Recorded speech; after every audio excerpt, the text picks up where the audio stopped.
Hey everyone, and welcome to another edition of Burton Ballers.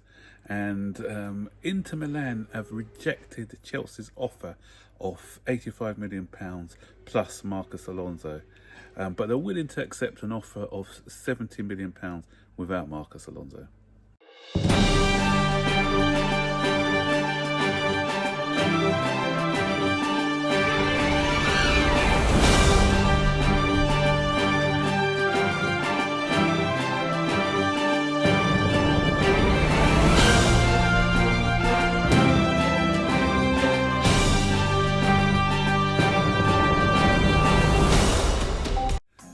So guys, a little bit of tongue-in-cheek, just trying to make light of the situation that Chelsea are in at the moment.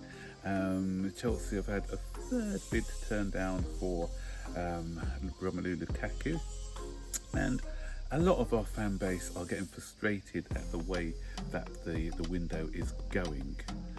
But guys, I've always called for patience. You know, last season we were spoiled.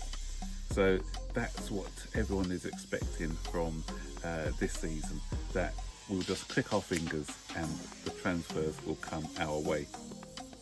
Last season we were playing catch up, you know, because of the transfer ban and everything else. So we probably started doing our business, sorting out transfer targets from the season before.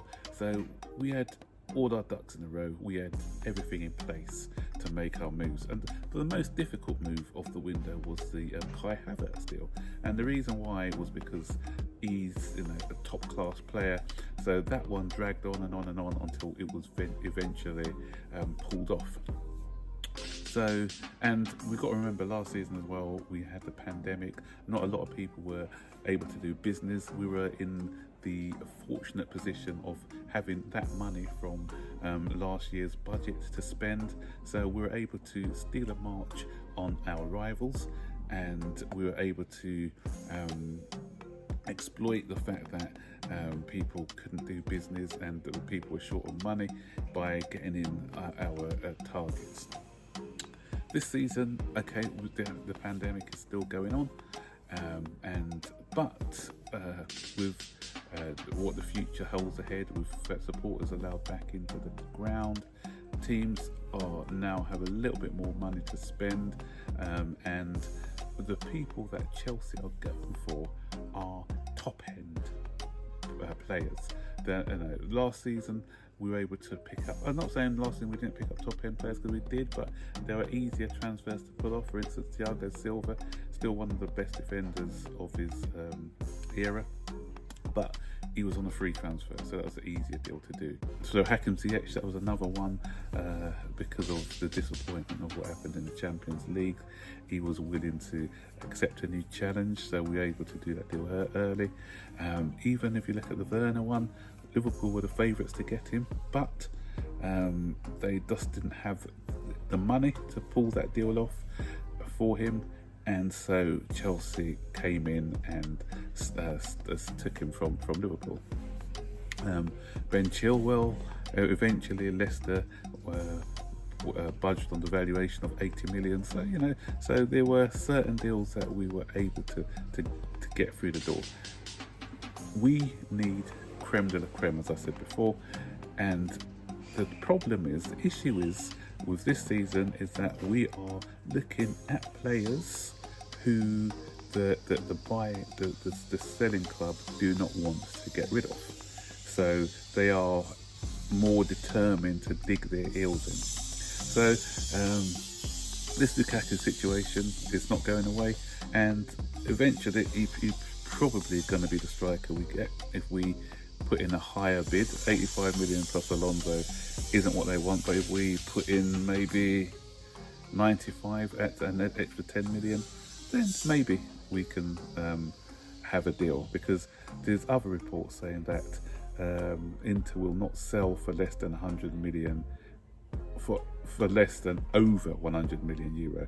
At the moment we're offering, I think, 100 million euro, which equates to 85 million.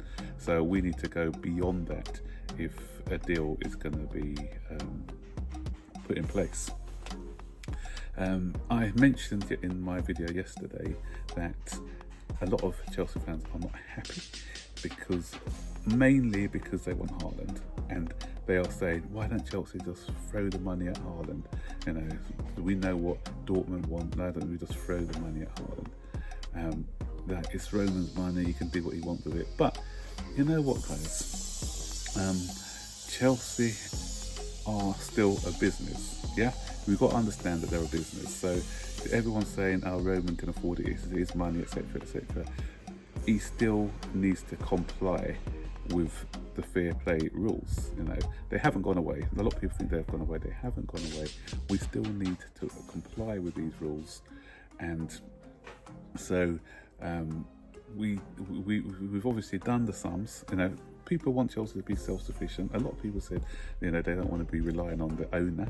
You know, because supposing, God forbid, something happens similar to what happened at Leicester, where he's in a helicopter with his son, maybe, you know, because a lot of people saying, yeah, his son will take over. But supposing something happens, and so we are stuck with a debt that has to be paid back.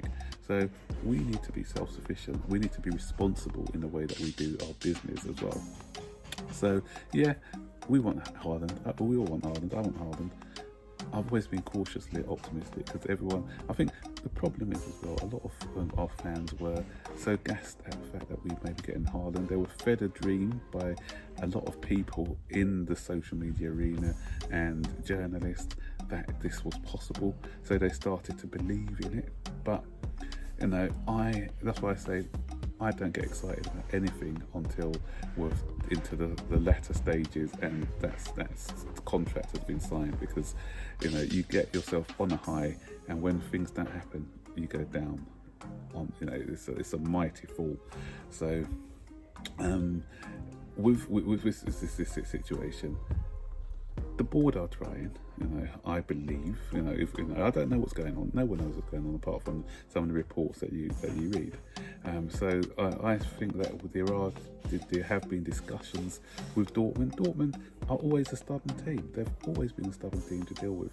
And okay, they may, you know, I think that you know, in my opinion, they'll be silly to turn down even 120 million, but they've done it with Sancho. They've taken a hit with Sancho from last season, so they're prepared to take a hit, even though they know that he's going for 75 million euro next season. They're prepared to do that, you know, and don't underestimate them. They're not, you know, they're a side who said, look, this is the valuation. If you don't meet this valuation, we'll take the hit next season. We'll have him for another season.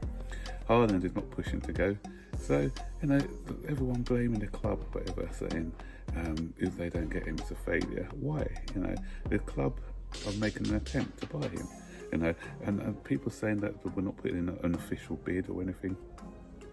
They've probably spoken with, you know, talks are done in private, so privately speaking to them, and maybe the vibe they're getting is, you know what, they're not going to budge on the evaluation, so there's no point in us trying.